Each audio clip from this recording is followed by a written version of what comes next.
Soy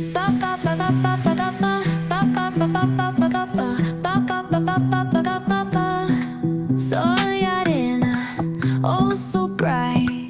Baila conmigo toda la night. El ritmo suena, can you feel?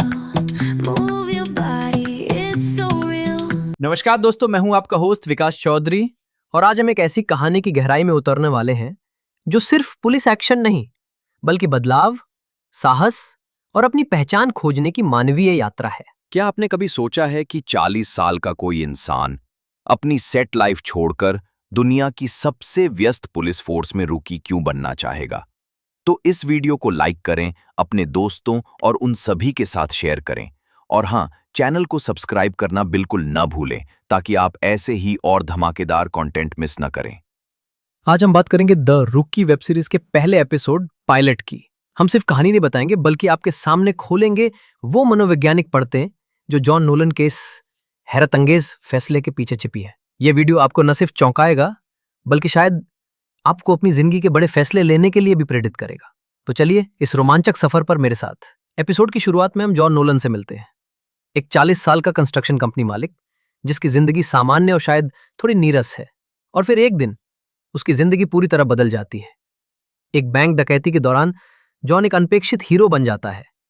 इस पल में उसे एक अजीब सी उद्देश्य की भावना महसूस होती है। यहीं से जॉन अपनी सेट लाइफ छोड़कर लॉस एंजलिस आता है और LAPD में सबसे उम्रदराज रूकी के रूप में शामिल होता है। वो मिलता है अपने युवा साथियों लूसी चेन और जैक्सन वेस्ट से और अपने सख्त ट्रेनिंग ऑफिसर टिम ब्रैडफोर्ड से, जो जॉन की उम्र को लेकर संशय में रहता है। पूरे एपिसोड में जॉन को अपनी उम्र और अनुभव की कमी के कारण शुरुआती मुश्किलों का सामना करना पड़ता है, लेकिन वो अपनी दृढ़ता, जीवन के अनुभवों और अद्वितीय दृष्टिकोण से साबित करता है कि उसमें पुलिस अधिकारी बनने की क्षमता है। अब आते हैं असली बात पर।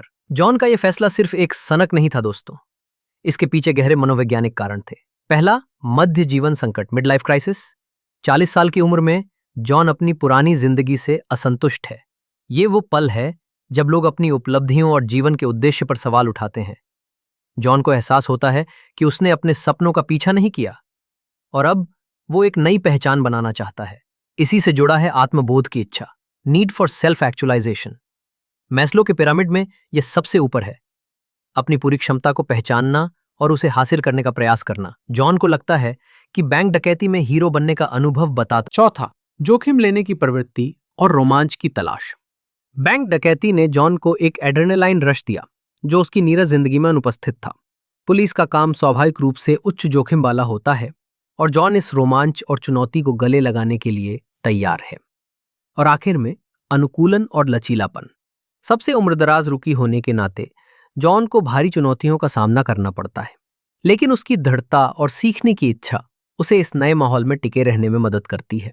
यह दिखाता है कि कैसे हमारा दिमाग और शरीर नए वातावरण में ढलने की कोशिश करता है। अब बात करते हैं कि कैसे इस एपिसोड के विजुअल्स और एडिटिंग ने हमें कहानी से जोड़े रखा। जब जॉन LAPD ट्रेनिंग एकेडमी में आता है तो दिखाए गए शॉट्स उसकी नई दुनिया के रोमांच और विशालता को दर्शाते हैं। LAPD के ट्रेनिंग के सीन्स, भागना, कूदना, शूटिंग रेंज में प्रैक्टिस, ये सब तेज कट्स और हाई एनर्जी म्यूजिक के साथ दिखाए गए हैं। ये विजुअल दर्शकों को जॉन